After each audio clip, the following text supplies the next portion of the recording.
Okay, so the decisions theme, which is on page 134, and it's really about how we handle information resulting from things like issues and risks and making decisions around that. So it's about having ready information, decision ready information, etc. behind the governance. It's all related to governance in that respect, in some respects, but decisions at all different levels. Can you turn off your other computer, your other camera? Thank you. Yep, there you go. Right, so it's about decisions, and it's about linking to governance in one part, right? But it's also about delegated authority, right? So, whoops. So it's about delegated authority, right? Down to the lowest level relevant for that authority to be able to make day-to-day decisions is down as low as possible, where relevant and where, realistic for those decisions to be made, right? So the purpose here, you can see on page 134, is how decisions are made. So how decisions made, through the life cycle, through the program life cycle, right? Which is looking at landing points, etc. So specific formal decision points at the end of each particular process, for one thing, right? And it says related to resolving, therefore, issues and risks. I like using red for this, right? So issues and risks in particular. So in this particular session, I'm going to look at the issue approach first of all, and then I'll do a second session where we look at risk in another one, right? So talk about governance, etc. up there. And the other part of this is it says prerequisites for decision making.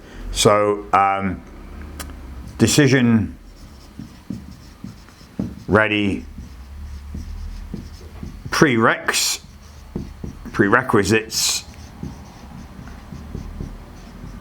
what we call decision ready info. So decision ready information, right?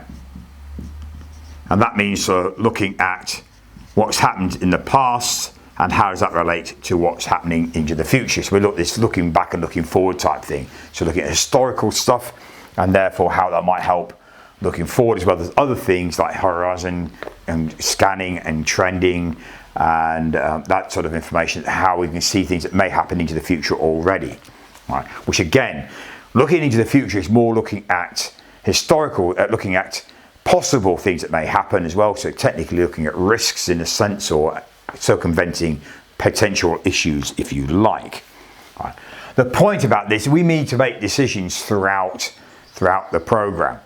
Right, and that's related to issues that come up, things we need to resolve, and to respond and resolve issues, and looking at how we manage risk. Because there's two different ways: manage risks and we resolve issues.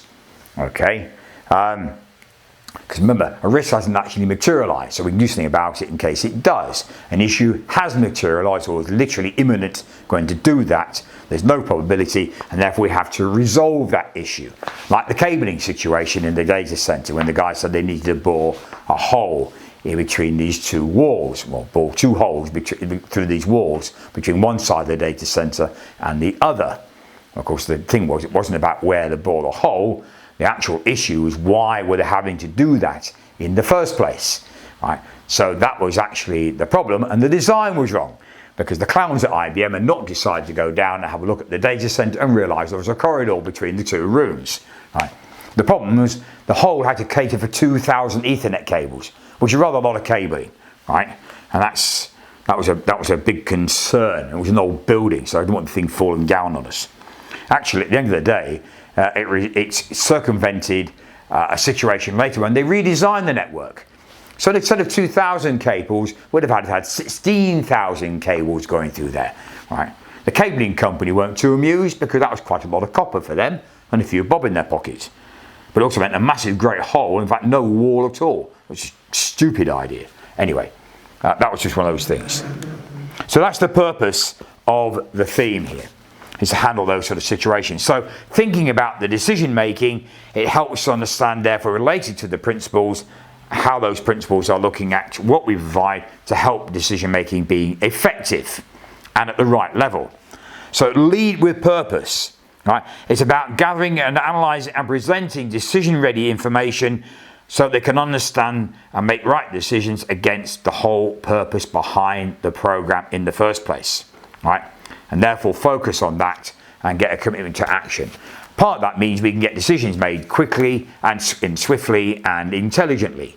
Like with the data center, I needed that done that morning because the guys had it on their schedule to start the work on cabling between the two pieces of equipment. Right? As it was, we needed to move it, which we did do. Right? So it literally just went up the same cabinet. Right? So there was no cabling of any sort at all, except for 2 fibre optics. Right? And therefore, understanding about decision making, and therefore looking at the authority we delegate to different areas of the team, the whole program organisation, and therefore where that decision lies, and therefore the accountability. So this is about collaborating across boundaries to divvy that sort of authority up. Ensuring approaches to make decisions can work across the different governance areas in the different parts of the program organisation. Right. So you get quicker decisions and greater alignment with various things. So that can happen too. In fact, we had an issue with one of the programs, the application best sourcing program, that these guys have been sat there for months designing the network, which actually in the end of the day was almost a waste of time because they hadn't realised that the router they were looking at, the border router, was not going to cope with traffic that some other program was actually also going to piggyback off. Right? It just happens coincidentally, I'd just come off that program and therefore understood what was going on and managed to go back and say, okay, we're going to have to go to somewhere else and get decision maker. They're going to have to pay more money and pay for this big piece of hardware you need, because they were using more of it actually. So it's about understanding that across the organisations, and again about dependencies between different programs.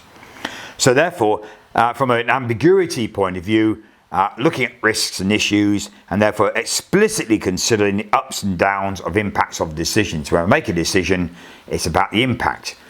That means that when you put a response in, when you put a plan in to manage a risk, it could generate another risk. It could also generate an issue. Right? The same with issues. You could respond to an issue, which could also generate another issue and another risk. Right? So these things, that's why there's a relationship between them. But they are two different situations. Risks and issues are very different, right? And there is a link between them. But one does not become the other. One of the biggest mistakes people make is that once they take a risk, and when it materialises, they now call it an issue. This is a very big mistake. I'll explain that later. Then you can take on board what you will, because it always opens a can of worms. But anyway. So align with priorities, reporting historic performance and emerging trends. So understand what's gone on in the past, looking back, and how do we use that plus what we see as emerging trends going forward, and therefore how do we deal with things in the future as well, right?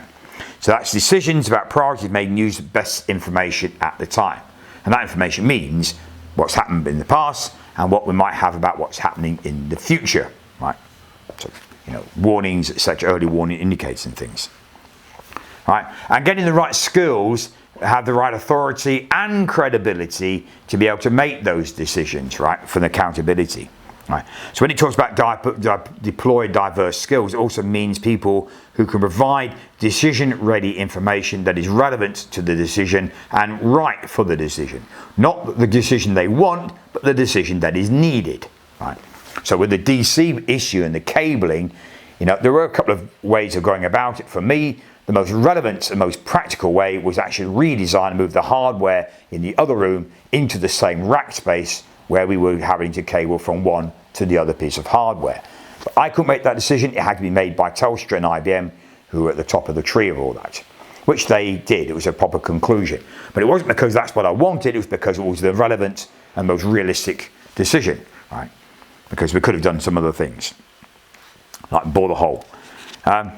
So from that, it says the need for new and different more skills becoming clear on how we tackle these different situations and from issues and risks in particular.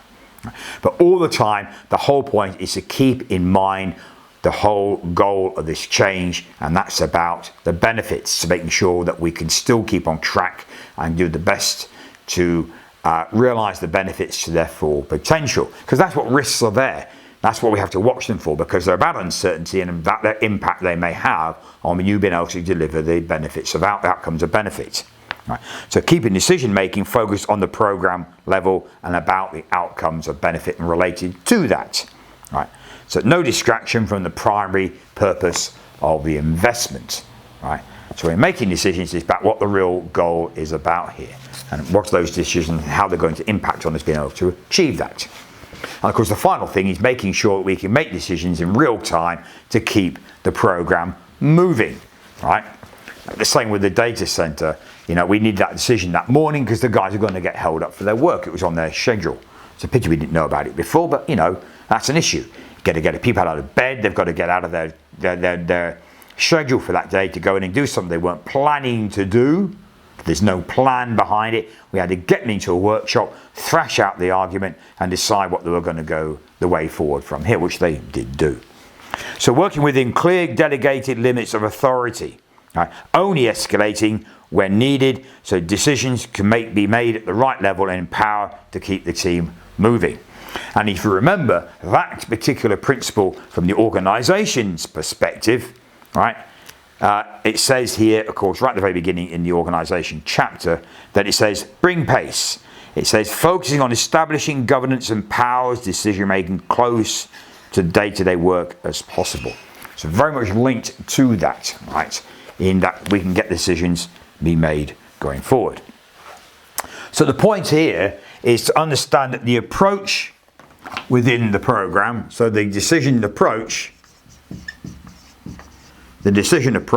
is how I'm going to address that particular theme within my program.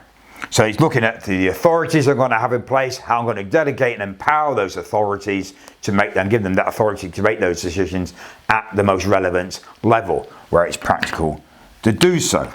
Okay, so as you can see here, we have decision points.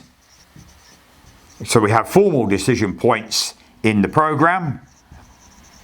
In a program, usually at tranche or stroke landing point anyway. So remember, the tranches in particular are defined initially for a decision, because that's when the business are going to define that. They need those tranches ending at a certain point so they can make a decision about whether they want to proceed further or not, around all sorts of things related to portfolio, related to the risk of the program so far. They want to see how the benefits are being realized, related to funding, and just because they just want to say we need to just keep an eye on things and go a step at a time, incremental approach to the delivery. All right, so criteria to be used, because it just depends on the type of program you are running, right? And you can see there, decision criteria will be used from the reporting things. How do decision criteria vary between programs, program level, and projects? So differentiate this, right, from program and projects, right? Which basically means at what level, what tolerances are we giving? So what level are we giving? At which point decision may need to be escalated. So it's talking about empowerment. So we're going to talk about empowerment, which therefore will lead to escalations. All right. Remember, be careful, because there's a couple of things around here. There's the empowerment and escalation and the manage by exceptions. Remember, there's this manage by exception phrase. Manage by exception, right? Which in its own right means don't come and knock on my door unless it's beyond your authority given to you, or sometimes you believe it's something you really can't handle, right? like with the cabling thing, and you need to come and knock on our door for us to intervene and provide our inputs into it and make the decisions at that level, right? And that's quite important. So it allows you to get on and do work. I mean, when I took over the data center, Brian said to me, he said, just keep going, Anthony, until it's at such a point where you realize you feel you can't make that decision, which the cabling was one of them. There weren't that many, actually. So it allows you to get on, get work done, and use your own nous to do things, right? And sometimes you get away with it, sometimes you just stick your foot in it, but you know, that's a learning curve, really. So managed by exception is that. The thing is, sometimes people mix up exception when it means now that something is not right and that the program or part of the project or some part of the project is now an exception because now it's now beyond what it was supposed to be planned to do. In other words, you've got a bit of work going on in a stage in a project, and that stage is suddenly going to take longer beyond the boundaries that were given you to decide that you could actually have that little bit of flexibility, if you like, in which case it's an exception now because it's now going to go beyond the authority for that stage to work in. It's going to take longer than they originally planned and longer than they wanted it to. Right. In other words, very simple, if I've got a 6-week stage and they say, okay, you know, you can work with the flexibility that if you forecast here that the end date might slip into that box, you're fine. But if the end date then slips beyond that, right, if you've got a forecast that goes here, for example, then you have a problem. Because now you're in it, you could be an exception. And that is when you then escalate. Right? You escalate at that point to say, we have a problem, Houston, here. Right? Here at this point, the current plan looks like it's going to go beyond that boundary you have given me. I need to escalate and get your intervention in it. And if anything you've planned decides it's still going to go beyond that, and that's what you're going to have to do, then you are an exception for that moment in time. In other words, your current plan is no longer valid, sort of thing, right? And therefore you have to replan basically that stage. Right? That's just an example, but be careful because the managed by exception means only come and knock on my door if it's beyond your authority to deal with it. And that's when you escalate to go to the next level of authority, and hopefully they can make decisions to support you, and then you put that in place. Right. So criteria for escalations and delegations, reports, and therefore documentation. So we look at reporting, and documenting. Right. Documenting. And the documenting means put it into registers. Right. Or whatever you're going to use. I mean, from a Prince to MSP perspective, they talk about registers because they treat them as a sort of a formal, people call them logs, it's just really how you treat them. The thing is, you know, you're going to need to put into issues and risk registers, we know that, and it's also a good idea to put your decisions into a decision register.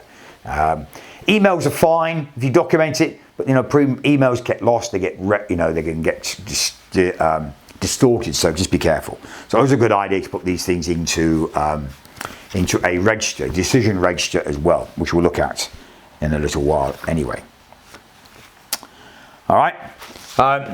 So of course within the plan you will have decision points which can be any time. Usually at the end of each particular process there's a decision point to proceed or not, and therefore as you go through the life cycle, we'll look at that tomorrow in more detail. At the same time, when you're looking at within the tranche itself, there may be decision points in or just at the end of the tranche, landing points, if you like, when you're delivering the capabilities at that point. So just to give you a bit of an idea of how this sort of structures itself a little bit, right? There's an interesting diagram on 136, which I'm just going to put up on here a little bit, just to give you an idea. So we've got prog strategy. You've got program strategy at one side of it, all right? And that's linked to the objectives of the organisation, your objectives. So that's the first key level down there, right? Then you see the next level looks at the profiles, the benefits, because they're linked really to what you're looking at. So profiles, right? Which you can see are linked to the benefits themselves. So the benefits are linked to the objectives. So the benefits here, which are then linked to your objectives.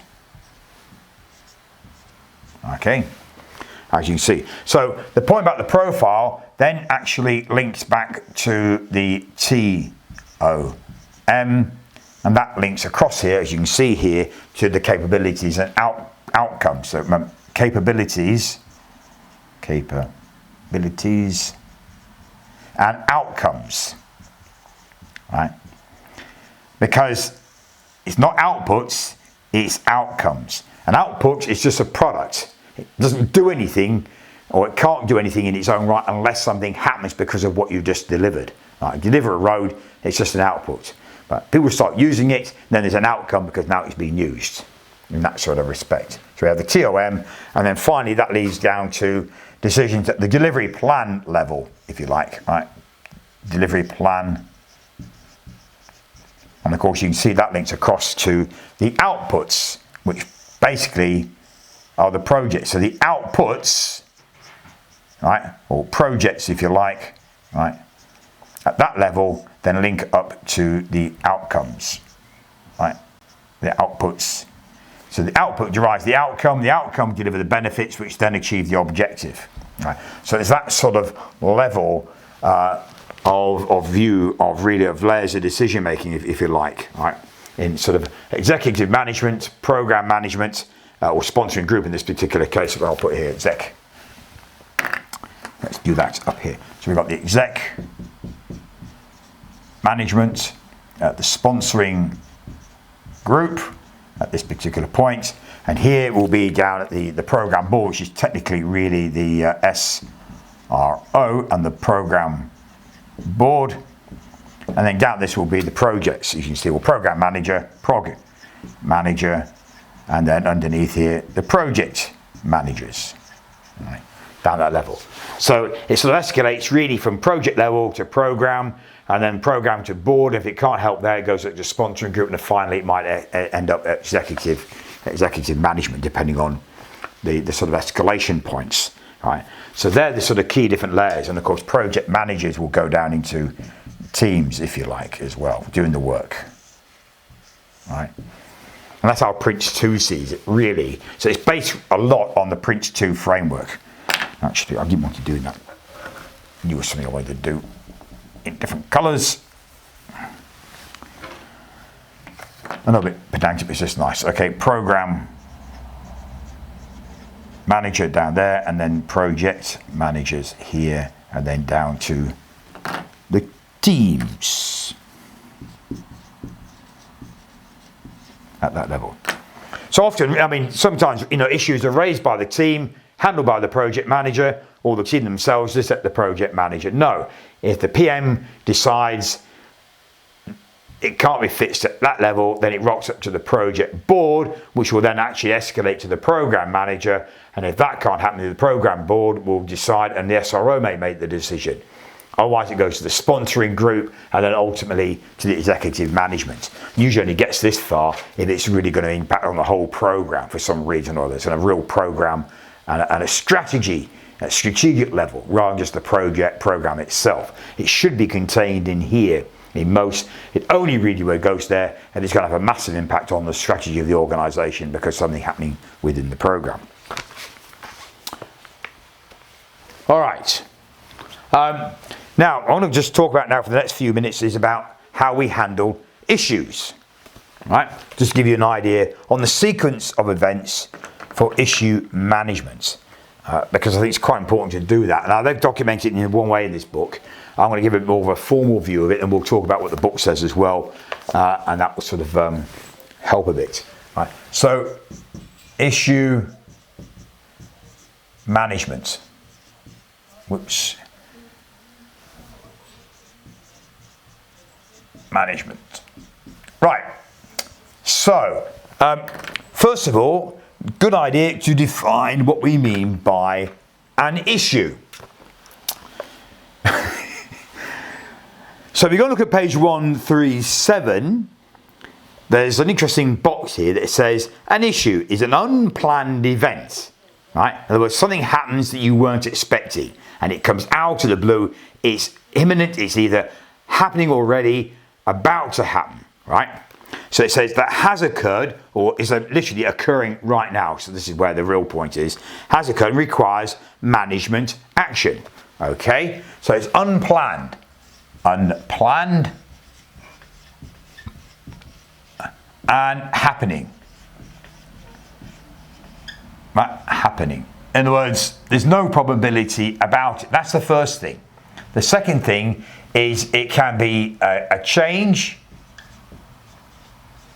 request, right? It can be a change request off spec. I'll put that in because they've not put that in there. Off spec, a problem or a concern, or sometimes even a suggestion. Okay, so the key thing here that's an issue is around three main different things. Either a change request, right? Because you're going to change something coming out the blue. It's a change request. It's not like, oh, it might happen. If it might happen, it's a risk. If they're saying we want to make a change request, take something out, put something in, it's an issue.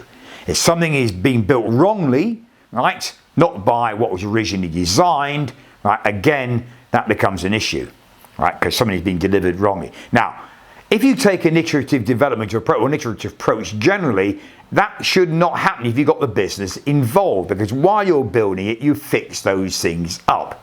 But obviously, if you've got an external dependency on something that is brought in, and then you found it's not to the spec that was expected or anticipated, then you have an issue, and this is an off-specification thing. Or anything else that comes up, basically, not covered by the first two, right? A problem or a concern. So the cabling thing was actually a problem type of issue. These are all issues. There are three three classes of defined issues, I beg your pardon, right? The real thing is, it's unplanned and it's coming out of the blue, right? So you weren't expecting it, and it is happening. It is happening or just about to, right? So therefore, that's the key thing. The point being here, they add at the end a risk that has occurred. This is not true. And we had a go about this when they did the original MSP and they got it in MOR, and they're still sitting this stupid thing. If it's a risk, you have a plan in place. Even if it's doing nothing, it's still a plan, right? And it's therefore negates the fact. So when it materializes, and I'll go through this, I'll explain this when I go through the risk thing in a few minutes. Why, right? When you go to the exam, it shouldn't be that complex. They shouldn't have that stupid in the exam. They haven't so far, right? And in the practice paper, we talk about a couple of these things. So we iron that thing out anyway. So just bear that in mind, right?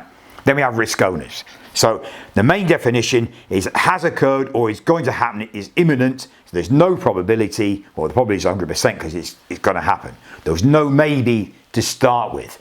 Because if there's a maybe to start with, that means you recognize something into the future and you can do something about it. And therefore you treat it as a risk at this point. Right? So just bear that in mind. Right? So how do we handle issues in that respect? Well, the first thing you need to do is capture it. Right?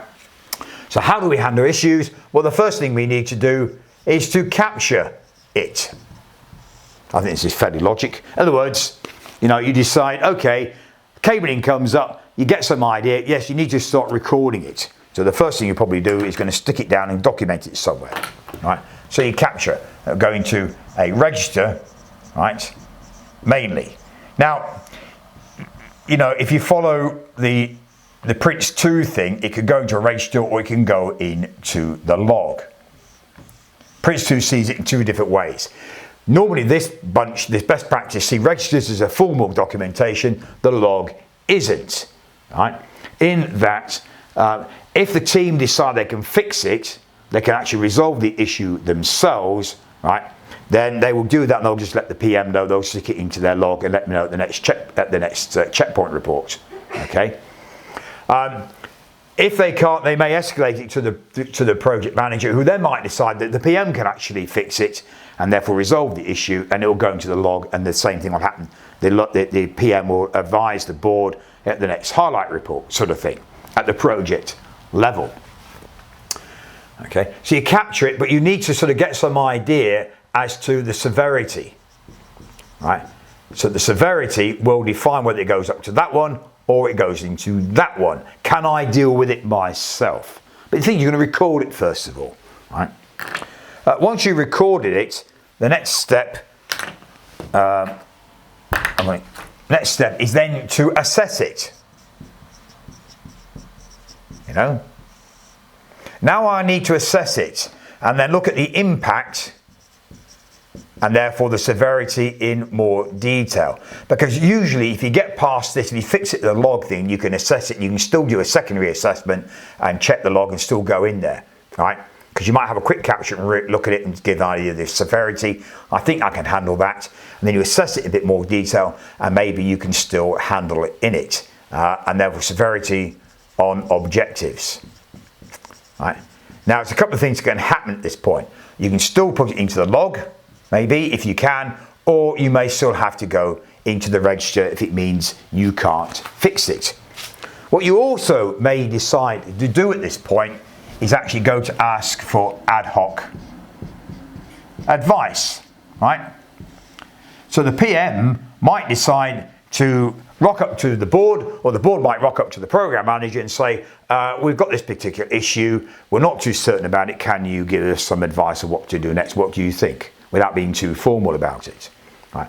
And then they say, oh yes, we need to deal with that, in which case it takes formal function and goes into the register. They might turn around and say, no, I think what you've planned to do is okay, and therefore you can stick it into the log and handle it and just let them know at the next report type of thing. If it becomes more severe, then obviously in any case you need to propose. At this point, you need to propose and make some recommendations. So make recommendations, which is what we did with the cablings thing. I assessed it, I realised we couldn't make the decision, but we knew what the answer needed to be. I'd already stuck it into the register. We understood that. I actually contacted the guys and said, look, I think we've got this problem. Fortunately, I had the raised floor manager with me and the senior network engineer as well. So we did that advice there. And we moved into propose, right, which make recommendations, and therefore they make a decision.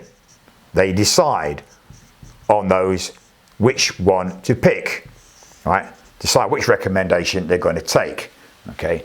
And that depends on how it impacts on the program and the project where the problem is, where the issue has occurred actually. So they decide, choose course of action, right? In other words, really pick out the recommendation, or done already, right? Once you decided, of course, then you implement said plan. You implement whatever it is you've decided, and that means usually the risk owner of the risk will do that, will implement, respond, or resolve the issue, right? And therefore take that, and therefore whatever impact that has, because sometimes, I'm not going to go to a massive lot of detail, but what actually happens is when you propose, you make recommendations, which may be you sort of you'll look at the sort of options you may have, and therefore making a recommendation at this point and make a proposal which one, or here are some recommendations. The business, whoever it's escalated to, at this point will escalate, most likely, will look at making that decision. So maybe escalate, right, if you've done that, right. I mean, if you haven't, you might decide, I can fix it, I'll assess it, I can fix it, I've got a couple of recommendations, you probably decide which one to go, decide that and implement it anyway, right? But if not, you may have had to escalate it in the first place because it's out of your hands, so someone else needs to make that decision, which then could take you into a different situation, and then implement that plan or response you've got in place. I mean, it's a natural sequence. Somebody comes up with an issue, you're going to sort of think, oh, can I deal with that? You're going to record it somewhere, stick it in your book, record it. decide whether it's going to need to be, how it's going to be recorded more formally if necessary. You might go and ask for some help, a bit of a better idea, review it better and assess it better to get a better idea of whether you can or cannot deal with it. Make some proposals as to what you need to do to fix it. Get somebody to make that decision, whether it's you or somebody else higher up the chain, and therefore, once that decision is made, you implement it. Very straightforward, really. And that's really what's going on here when it says the issue resolution approach. So the where's it gone? So the issue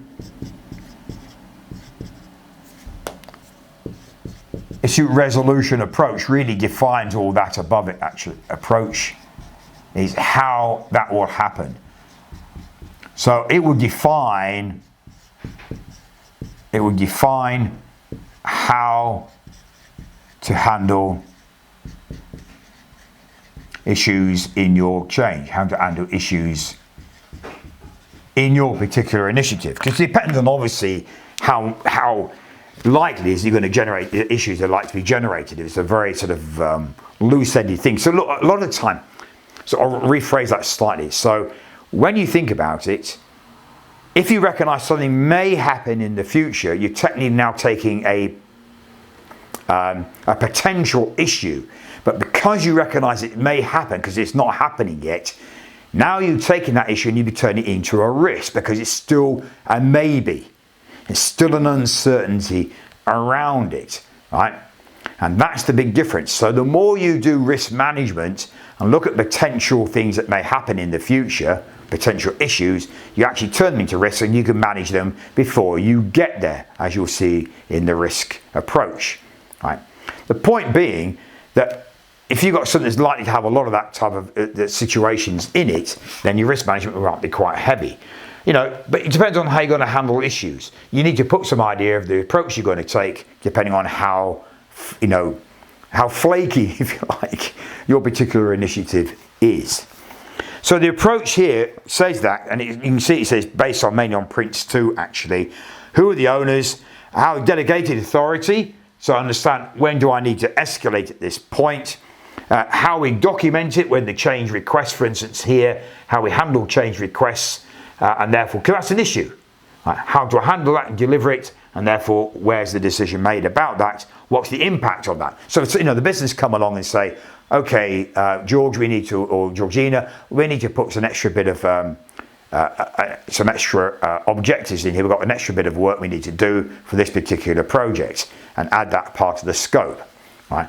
And you're going to say, okay, that's going to have an impact on my project. You're going to go back and say, how can you deal with that in your project and try and keep the project still on track, right? And that's what you're going to be doing. This is all about handling the issues, right? And that's the change request. Or something comes back that wasn't right and it's going to have an impact on when you're going to be able to complete that piece of work in your project because you're going to have to get the thing fixed.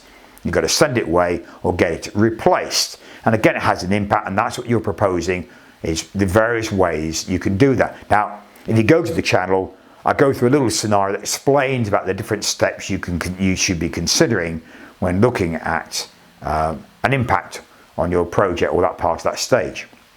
I mean, the first thing is, if something's got to go in, something's got to go out initially. Is there anything I can take out for the moment?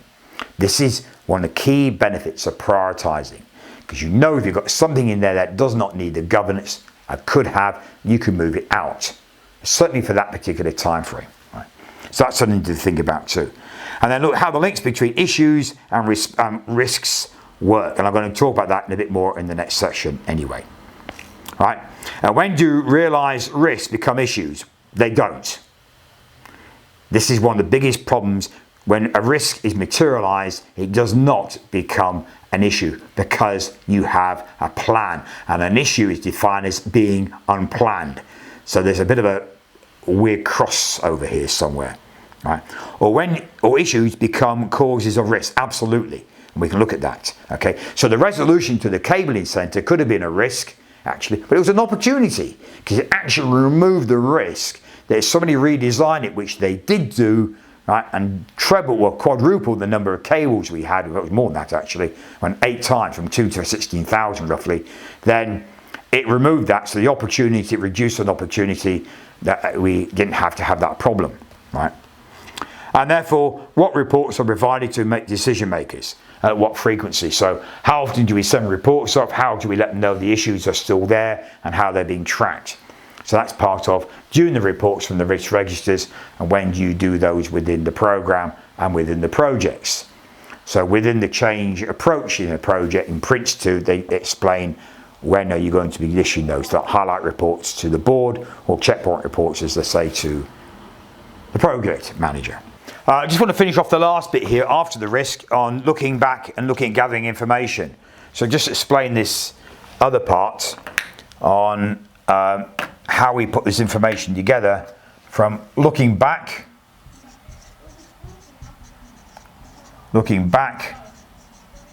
and looking forward. And this is to support decision-ready information, right? So I'll put that up here. So decision-ready information. Because really, one of the things we need to do when we're wanting to get something done is to provide as much relevant information as we can, succinct information to help us get the decisions made quickly. So when we had this issue with this board or router, I explained when he sat in the meeting and said, okay, here are the facts. Your particular area, this infrastructure change which I just come off, is going to have a big impact. It needs a big router. The one they're going to replace it with is not going to be big enough, and you're going to be part of that. And because the current one wasn't going to work, you need to replace it. Right? And I said, because you're having the bigger chunk of it, you need to pay for the bigger one, because the other program, the application best sourcing, can't afford to do that. Well, it could, but it was already way behind on money.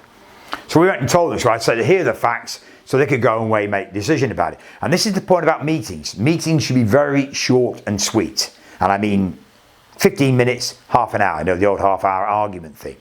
Get in there, make a decision, get out again. If you can't make the decision in that meeting in that period of time, you've got to go away and think about it.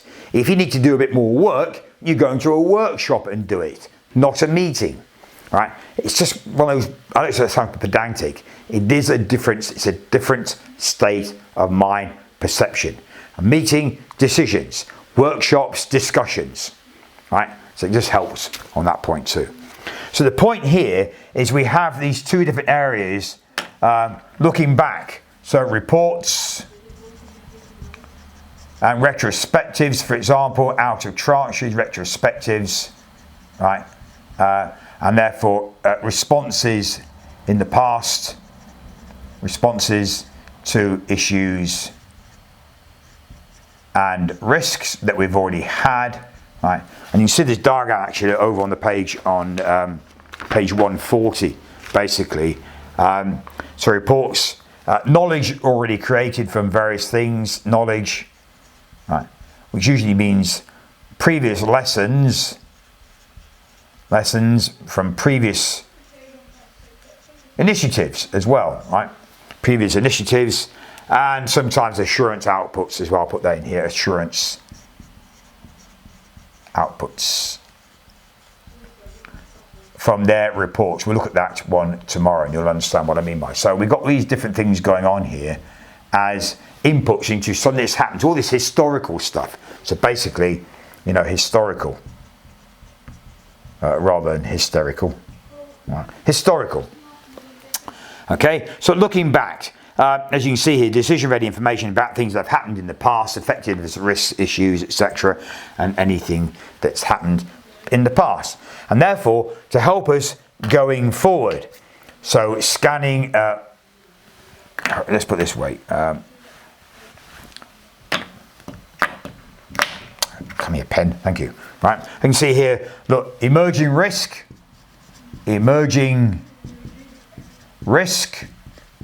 what we call potential, what could be potential issues, if you like, issues, but now you recognise that you can do something about it. Right, emerging risk, you see, trends, anything that looks like it's going in a particular direction, not necessarily bad trends, of course. We have horizon scanning, to keep looking into the future and see, you know, are there sort of warning signals, it's linked actually with sort of signals of things happening. So internally, for example, there may be internal rumblings about mergers going on, or there's a program that's coming up that might actually take over, as we did with this e-learning program. The development, there was rumblings that another one was going to take over because it was more lucrative, and therefore ours was going to take a bit of a back seat. Right. So you've got horizon scanning, looking into the future and see what might be coming up, anything happening out there from a pestle perspective, competitive perspective, but also within the organisation, like I said, anything going on with other changes that might be happening in the bigger picture, mergers and things all down within the portfolio itself, right? And sometimes you can use scenarios as well to do that, to get an idea of what might be happening from a scenario point of view, and say, well, we went this direction, how that might happen, and this way around as well. So trying to get some sort of feel for that. Right. So it's a bit of both. You're using the past stuff along with what you might think in the future to try and look and see about making decisions at this point in time to see that how it will impact on the future from what's happened in the past. You know, that's the key thing about looking back and looking forward. All right. So I'll put in here pestle, actually, just to remind you as it's a useful tool. Right. And sometimes there are internal things like, you know, SWOTs. Really, SWOT is also in here, right, as a way of looking what's going on within the organisation as it may shift around. You can actually put that in here, really. So look at the top of page 140, the second full paragraph. Established techniques to evaluate program environment can be used as means of horizon scanning. One is the pestle one, which defines what it is, although some would correctly see such techniques as a form of risk identification. Well, there is that as well. So technically it's a bit of both in a way, right? To help you look at what's going in the future, and therefore potential futures and potential issues may come up, because now if you recognise that something may happen, you can therefore put a plan, manage it before it happens. Right? And that's how we get around those risk issues. They become risks.